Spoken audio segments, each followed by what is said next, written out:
child actress popularly known for her performances on Saturday Night Live, which airs on Saturday at 9 p.m. on E! Ladies and gentlemen, please welcome Maggie Mendoza. Hi Maggie, how are you doing tonight? Thank you for being here with us today. I'm doing great. Thank you so much for having me. I'm pretty sure many of us agree that we love your film, Diary of a Wimpy Kid. Yeah, that movie was a classic. I never knew it had concepts of mathematics in the film.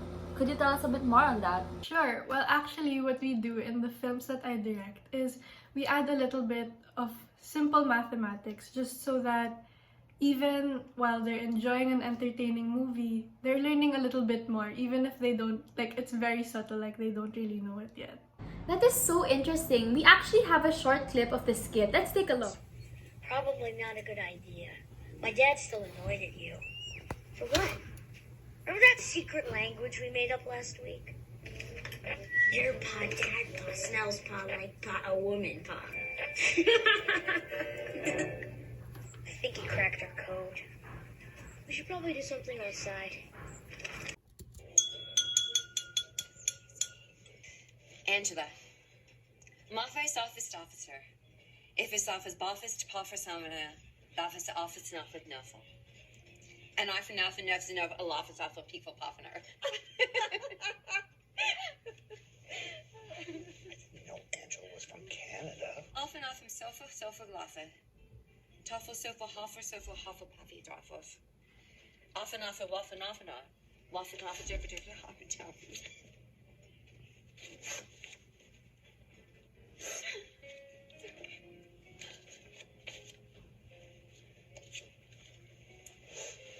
Cheers. Cheers. That's amazing. What else can you say about this movie that you'd like to share to our audience? So these two scenes, the Diary of a Wimpy Kid movie that I directed and the episode of The Office that I directed, is very, very funny. And the math concepts, you won't even notice that they're there. And they're inserted in very, very comedic scenes. So in another video, I'll be explaining how you can actually identify these math concepts and how they're actually applied in your daily life. Hi everyone! So today we'll be talking about coding and cryptography. I'm sure all of us at one point in our lives have attempted to come up with a secret language with our friends in an attempt to have hidden conversations.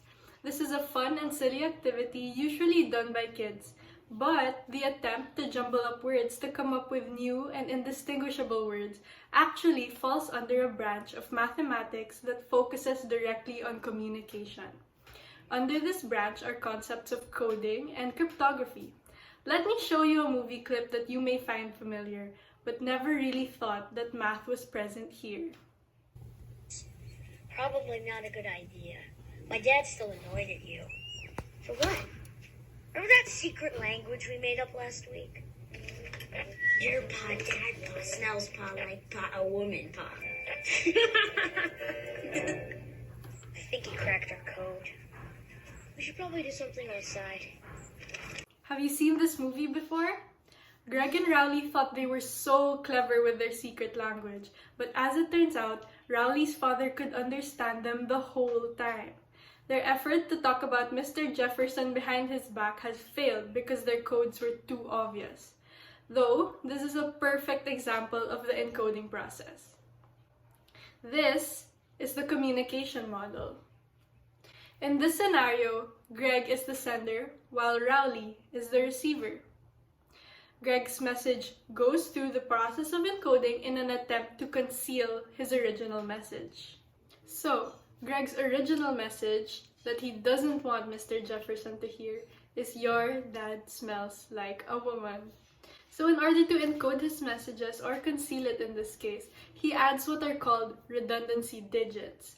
But for this scenario, they're a redundancy syllable. Do you know what it is? It's actually the syllable pa that he adds to the end of each word. So then his code words are: your turns into your pa, dad turns into dad pa, smells turns into smells pa, like turns into like pa, and a woman turns into a woman pa. This message then goes to the receiver, which in this case is Rowley, and he decodes the message based on the coding and decoding method that they agreed upon. Was coding effective in concealing their message? Clearly not, because Mr. Jefferson immediately understood what they were saying, and we were able to easily determine their coding process. If you're trying to say that your friend's dad smells like a woman while he's in the room, coding might not be the best option for you. The goal of coding in communication is actually so that the message does not lose its meaning. They add digits in order to identify any errors that may have occurred while passing through a noisy channel and how these errors can be corrected. We can assume that Greg and Rowley's intentions and goals were to keep their message secret and have confidentiality, make sure that no one can alter their message, make sure of who they're sending the message to and receiving the message from, and make sure that neither one of them can deny sending the message. What do you think? I think they should have used cryptography instead. Cryptography makes use of crypto systems and the process of encryption. Cryptography serves its purpose of ensuring secrecy of messages between people, a much better way of coming up with a secret language. There exists many crypto systems or methods of encrypting and decrypting messages. Among these are the shift cipher, substitution cipher, affine cipher, Vigenère cipher, and many more. So these are usually written down, but a secret language can be spoken too. Let's watch the scene from The Office and see how they use their secret language. Angela, Mafais office officer. If it's office boffice to poffer samana, office office nothing nothing. And I for nothing a office off of people poffiner. You know, Angela was from Canada. Often sofa glaffe. Toffel sofa hoffer puffy droffers. Often waffen on. Waffen off different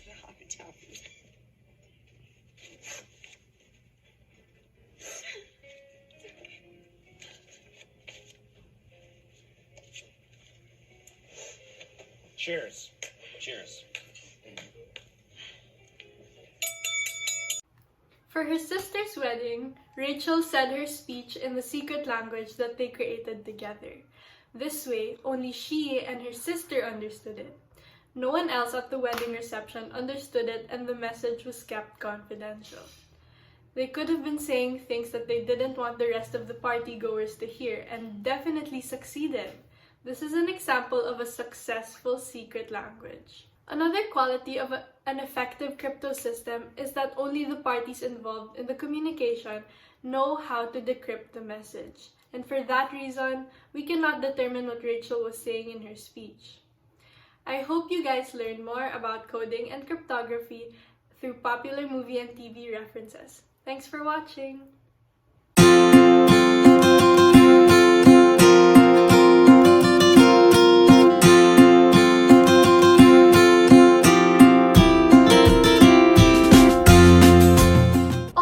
That's great! Thank you, Maggie, for coming to our show today. Thank you. Bye! And that was Maggie Mendoza, child actress turned into an award-winning director. We hope you enjoyed this video. Again, I'm Yanni Castillo, together with Billy Lardizabal, and stick around for more!